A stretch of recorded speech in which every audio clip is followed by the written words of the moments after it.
ओम शांति।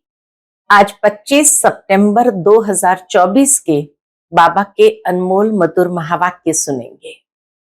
आज की मुरली में बाबा कहे, बच्चे तुम्हें स्कॉलरशिप लेना है और स्कॉलरशिप लेने के लिए अच्छी तरह बाबा को याद करो।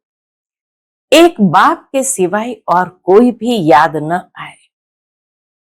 दूसरा बाबा कहे, विनाश काल है और विनाश काल के लिए ही कहा जाता है कि विनाश काले विपरीत बुद्धि विनश्यन्ति, विनाश काले प्रीत बुद्धि विजयन्ति।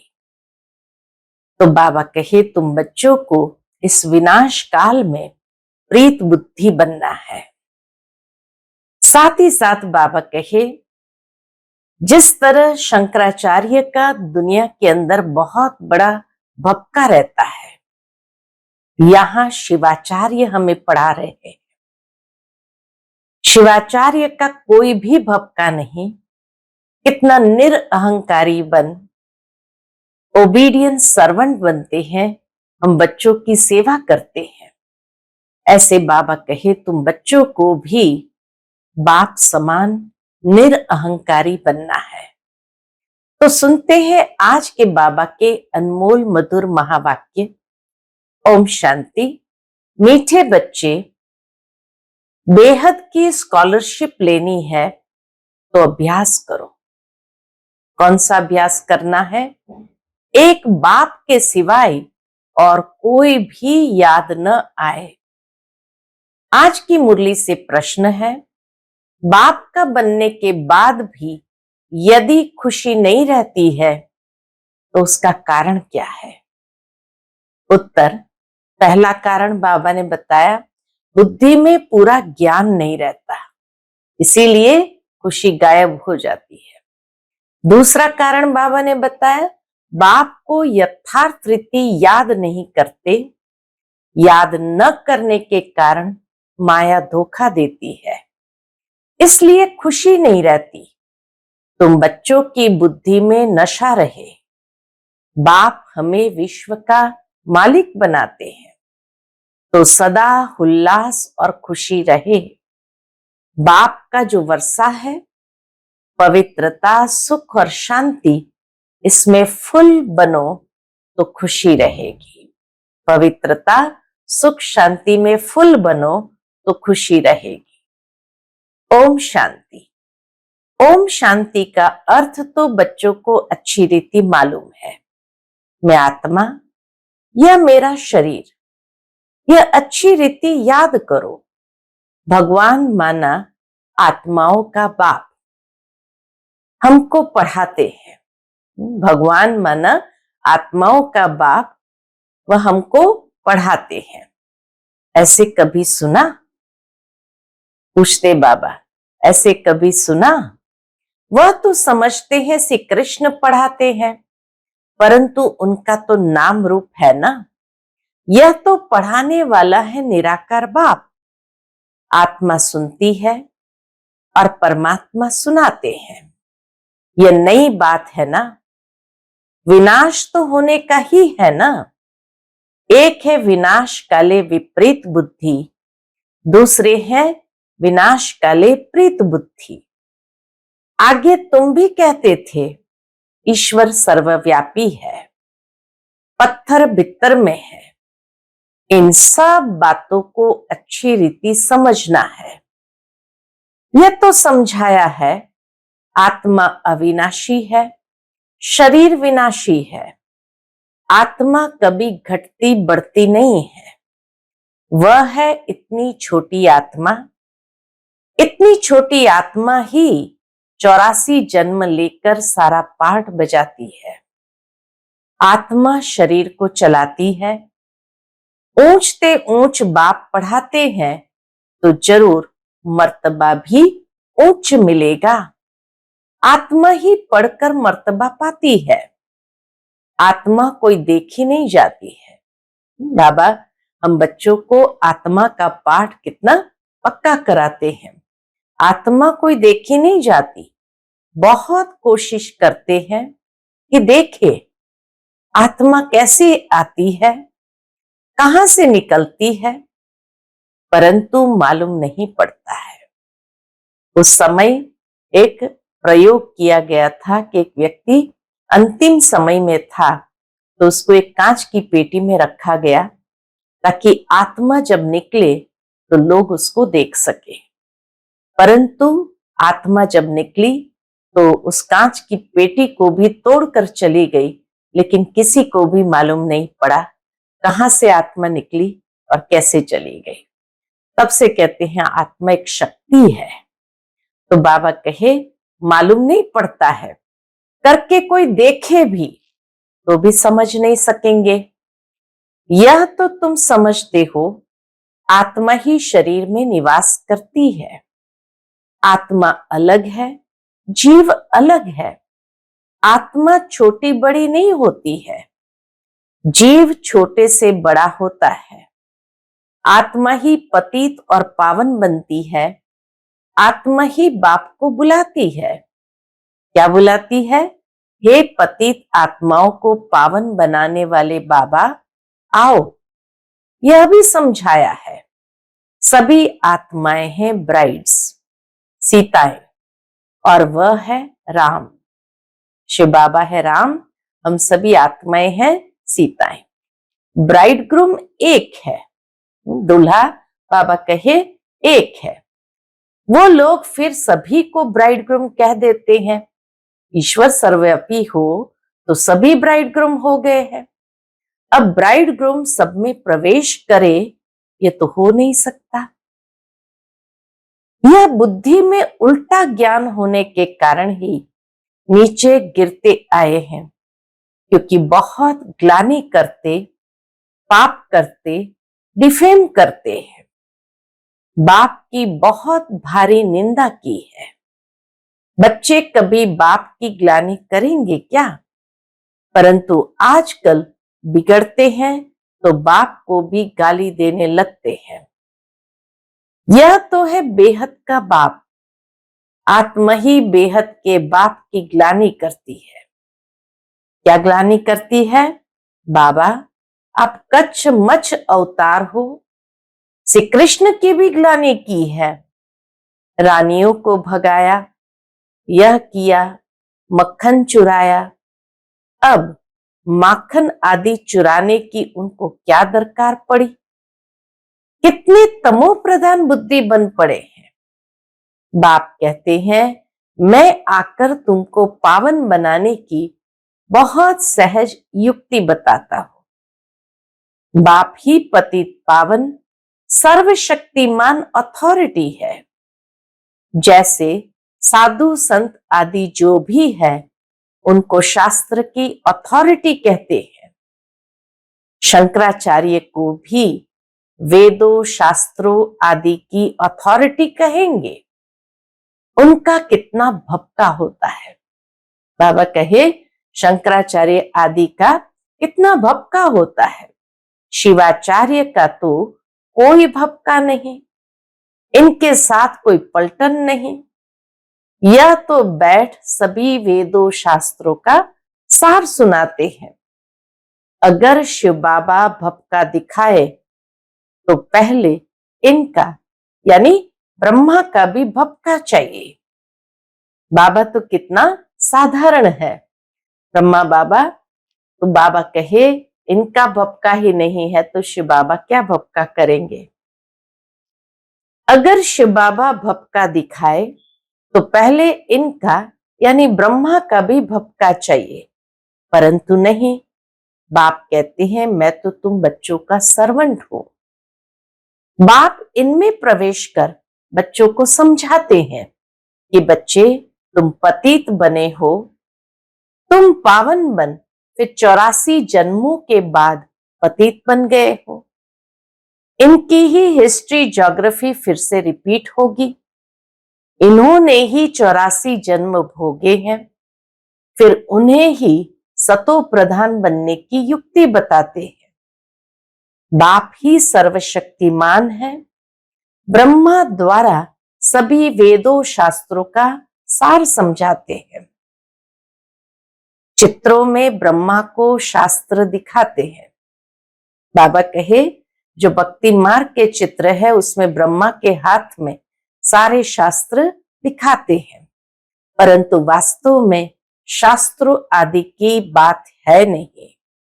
न बाबा के पास शास्त्र है, न इनके पास, न ब्रह्मा बाबा के पास शास्त्र है, न शिव बाबा के पास, न तुम्हारे पास शास्त्र है। यह तो तुमको नित्य नई नई बातें सुनाते हैं। यह तो जानते हो कि सभी भक्ति मार्ग के शास्त्र है। मैं कोई शास्त्र थोड़ी सुनाता हूं।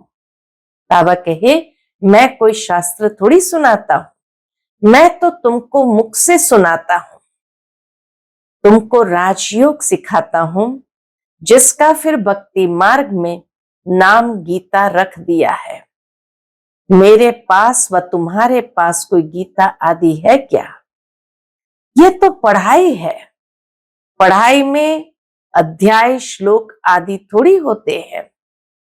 मैं तुम बच्चों को पढ़ाता हूं, हूबहू कल्प कल्प ऐसे ही पढ़ाता रहूंगा। इतनी सहज बात समझाता हूं। क्या समझाते हैं? अपने को आत्मा समझो। ये शरीर तो मिट्टी हो जाता है, आत्मा अविनाशी है। शरीर तो घड़ी घड़ी जलता रहता है। आत्मा एक शरीर छोड़ दूसरा लेती है। बाप कहते हैं मैं तो एक ही बार आता हूं। शिवरात्रि मनाते भी है, वास्तव में होना चाहिए शिव जयंती, परंतु जयंती कहने से माता के गर्भ से जन्म हो जाता है, इसलिए शिवरात्रि कह देते हैं। शिवरात्रि कहने से माता के गर्भ से जन्म हुआ ये बात ही नहीं आती है। द्वापर कलयुग की रात्रि में मेरे को ढूंढते हैं, कहते हैं सर्वव्यापी है, तो तेरे में भी है ना, वे धक्के क्यों खाते हो? एकदम जैसे देवता जैसे आसुरी संप्रदाय के बन जाते हैं। बाबा कहे एकदम जैसे देवता से आसुरी संप्रदाय के बन जाते हैं। देवताएं कभी शराब पीते हैं क्या? वही आत्माएं फिर गिरी है तो शराब आदि पीने लग पड़ती है। बाप कहते हैं अब इस पुरानी दुनिया का विनाश भी जरूर होना है। पुरानी दुनिया में है अनेक धर्म, नई दुनिया में है एक धर्म। एक से अनेक धर्म हुए हैं, फिर एक जरूर होना है। मनुष्य तो कह देते कलयुग में अभी 40,000 वर्ष पड़े हैं। इसको कहा जाता है घोर अंधियारा। ज्ञान सूर्य प्रगटा, अज्ञान अंधेर विनाश। मनुष्य में बहुत अज्ञान है। बाप ज्ञान सूर्य ज्ञान सागर आते हैं तो तुम्हारा भक्ति मार्ग का अज्ञान मिट जाता है। तुम बाप को याद करते करते पवित्र बन जाते हो, खाद निकल जाती है। यह है योग अग्नि। काम अग्नि काला बना देती है, योग अग्नि अर्थात शिव बाबा की याद गोरा बनाती है। श्री कृष्ण का नाम भी रखा है श्याम सुंदर, परंतु अर्थ थोड़ी समझते हैं।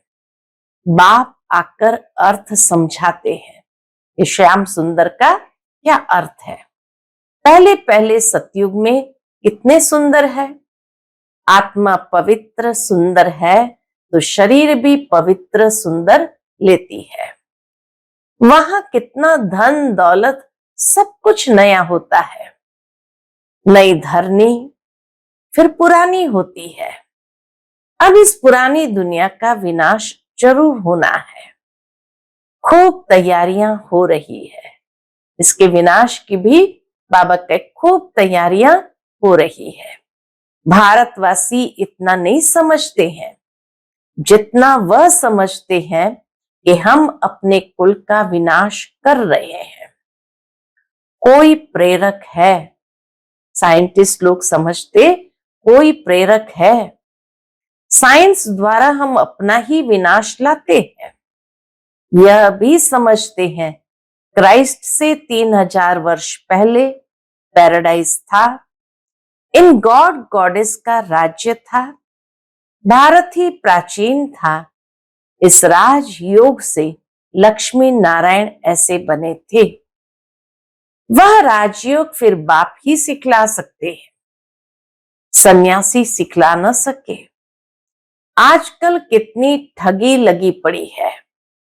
बाहर में जाकर कहते हैं हम भारत का प्राचीन योग सिखलाते हैं, और फिर कहते हैं अंडा खाओ, शराब आदि भल पियो, कुछ भी करो। तो एक तरफ कहते हम प्राचीन योग सिखाते, दूसरी तरफ तामसिक चीजें के लिए भी कोई परहेज नहीं है। अब वह कैसे राजयोग सिखला सकेंगे? मनुष्य को देवता कैसे बनाएंगे? बाप समझाते हैं आत्मा कितनी उच्च है, फिर पुनर्जन्म लेते लेते सतो प्रधान से तमो प्रधान बन जाती है। अब तुम फिर से स्वर्ग की स्थापना कर रहे हो, वहां दूसरा कोई धर्म होता ही नहीं। अब बाप कहते हैं नरक का विनाश तो जरूर होना है। यहां तक जो आए हैं वह फिर स्वर्ग में जरूर जाएंगे। बाबा कहे जो पुरुषार्थ करते करते यहां तक आए हैं वह फिर स्वर्ग में भी जरूर जाएंगे। शिव बाबा का थोड़ा भी ज्ञान सुना तो स्वर्ग में जाएंगे जरूर। फिर जितना पढ़ेंगे, बाप को याद करेंगे, उतना ऊंच पद पाएंगे। अभी विनाश काल तो सबके लिए है। विनाश काले प्रीत बुद्धि जो है सिवाय बाप के और कोई को याद नहीं करते हैं, वही ऊंच पद पाते हैं। विनाश काले जो प्रीत बुद्धि है, एक बाप के सिवाय और किसी को याद नहीं करते हैं, वही बाबा कहे ऊंच पद पाते हैं। इसको कहा जाता है बेहद की स्कॉलरशिप। इसमें तो रेस करनी चाहिए, स्कॉलरशिप लेने के लिए रेस करनी चाहिए। यह है ईश्वरीय लॉटरी। एक तो याद, दूसरा दैवी गुण धारण करने हैं और राजा रानी बनना है। तो प्रजा भी बनानी है। कोई बहुत प्रजा बनाते हैं, कोई कम प्रजा बनती है सर्विस से। म्यूजियम, प्रदर्शनी आदि में ढेर प्रजा बनती है। इस समय तुम पढ़ रहे हो, फिर सूर्यवंशी चंद्रवंशी डिनाइस्टी में चले जाएंगे। यह है तुम ब्राह्मणों का कुल। बाप ब्राह्मण कुल एडॉप्ट कर उन्हों को पढ़ाते हैं। बाप कहते मैं एक कुल और 2 डिनाइस्टी बनाता हूं। बाबा कहते एक कुल और 2 डिनाइस्टी बनाता हूं। सूर्यवंशी महाराजा महारानी, चंद्रवंशी राजा रानी, उन्हों को कहेंगे डबल सिरताज। फिर बाद में जब विकारी राजाएं होते हैं तो उनको लाइट का ताज नहीं होता। उन डबल ताज वालों के मंदिर बनाकर उनको पूजते हैं। फिर वो डबल ताजधारी वाले मंदिरों में चले जाते हैं, पवित्र के आगे माथा टेकते हैं। सतयुग में ये बातें होती नहीं है। वह है ही पावन दुनिया, वहां पतित होते नहीं। उसको कहा जाता है सुख धाम, वाइसलेस वर्ल्ड। इसको कहा जाता है विशस वर्ल्ड। एक भी पावन नहीं। सन्यासी घर बार छोड़ भागते हैं। राजा गोपी चंद का भी मिसाल है ना। तुम जानते हो कोई भी मनुष्य एक दो को गति सदगति दे नहीं सकते हैं। सर्व का सदगति दाता मैं ही हूं। मैं आकर सबको पावन बनाता हूं। एक तो पवित्र बन शांति धाम चले जाएंगे और दूसरे पवित्र बन सुख धाम में जाएंगे। यह है अपवित्र दुख धाम। सतयुग में बीमारी आदि कुछ भी होती नहीं। तुम उस सुखधाम के मालिक थे, फिर रावण राज्य में दुखधाम के मालिक बने हो। बाप कहते हैं कल्प कल्प तुम मेरी श्रीमत पर स्वर्ग स्थापन करते हो, नई दुनिया का राज्य लेते हो, फिर पतित नरकवासी बनते हो, देवताएं ही फिर विकारी बन जाते हैं, वाम मार्ग में गिरते हैं। मीठे मीठे बच्चों को बाप ने आकर परिचय दिया है। क्या परिचय दिया है? कि मैं एक ही बार पुरुषोत्तम संगम युग पर आता हूं, मैं युगे युगे तो आता ही नहीं हूं, कल्प के संगम युगे आता हूं, न कि युगे युगे। कल्प के संगम पर क्यों आता हूं? क्योंकि नरक को स्वर्ग बनाता हूं। हर 5000 वर्ष बाद आता हूं। कई बच्चे लिखते हैं बाबा हमको खुशी नहीं रहती है, उल्लास नहीं रहता है। तो बाबा क्या कहेंगे? अरे बाप तुमको विश्व का मालिक बनाते हैं, ऐसे बाप को याद कर तुमको खुशी नहीं रहती है? तुम पूरा याद नहीं करते हो। कारण बता दिया, तुम पूरा याद नहीं करते हो, तब खुशी नहीं ठहरती है। पति को याद करते खुशी होती है, जो पतित बनाते हैं, और बाप जो डबल सिरताज बनाते हैं, उनको याद करके खुशी नहीं होती है। बाप के बच्चे बने हो, फिर भी कहते हो खुशी नहीं। पूरा ज्ञान बुद्धि में नहीं है। बाबा ने दूसरा कारण बताया, पूरा ज्ञान बुद्धि में नहीं है, याद नहीं करते हो, इसलिए माया धोखा देती है। बच्चों को कितना अच्छी रीति समझाते हैं, कल्प कल्प समझाते हैं। आत्माएं जो पत्थर बुद्धि बन पड़ी है, उनको पारस बुद्धि बनाता हूं। नॉलेजफुल बाप ही आकर नॉलेज देते हैं, वह हर बात में फुल है, प्यूरिटी में फुल, प्यार में फुल, ज्ञान का सागर, सुख का सागर, प्यार का सागर है ना। ऐसे बाप से तुमको यह वर्षा मिलता है, ऐसे बनने के लिए ही तुम आते हो। यहां बाबा के पास हम क्यों आते हैं? बाबा के समान सब बातों में फुल बनने के लिए ही यहां आते हो। बाकी वह सत्संग आदि तो सब है भक्ति मार्ग के, उनमें एम ऑब्जेक्ट कुछ भी है नहीं। इसको तो गीता पाठशाला कहा जाता है, वेद पाठशाला नहीं। बाबा कहे वेद पाठशाला नहीं होती, गीता से नर से नारायण बनते हैं।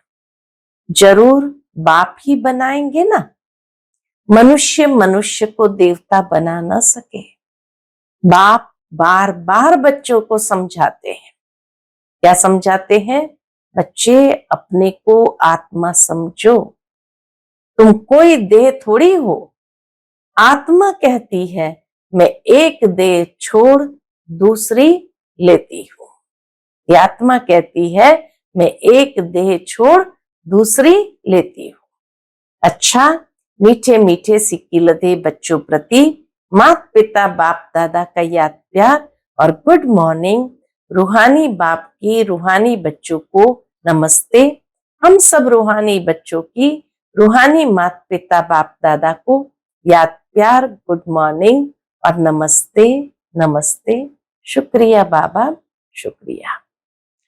आज की मुरली से धारणा के लिए मुख्य सार है।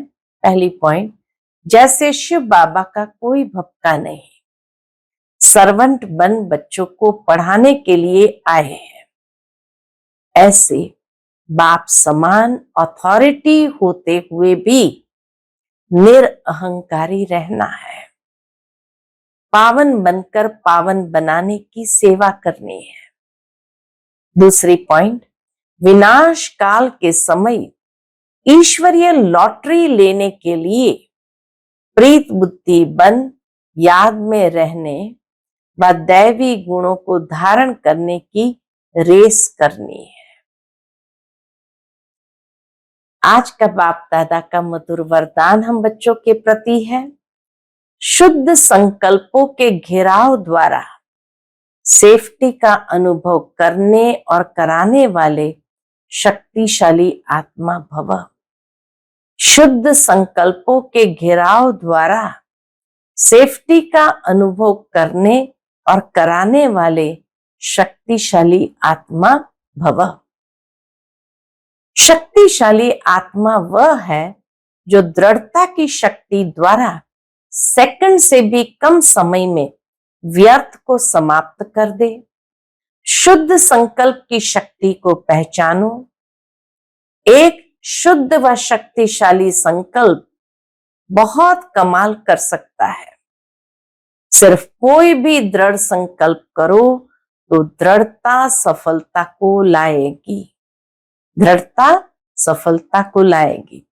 सबके लिए शुद्ध संकल्पों का बंधन घेराव ऐसा बांधो जो कोई थोड़ा कमजोर भी हो, उनके लिए भी यह घेराव एक छत्र छाया बन जाए। अब कहे दूसरों के लिए भी ये घेराव एक छत्र छाया बन जाए, सेफ्टी का साधन व किला बन जाए। आज का स्लोगन है, सबसे श्रेष्ठ भाग्य उनका है जिन्हें डायरेक्ट भगवान द्वारा पालना, पढ़ाई और श्रेष्ठ जीवन की श्रीमत मिलती है। सबसे श्रेष्ठ भाग्य उनका है जिन्हें डायरेक्ट भगवान द्वारा पालना, पढ़ाई और श्रेष्ठ जीवन की श्रीमत मिलती है। अच्छा, ओम शांति।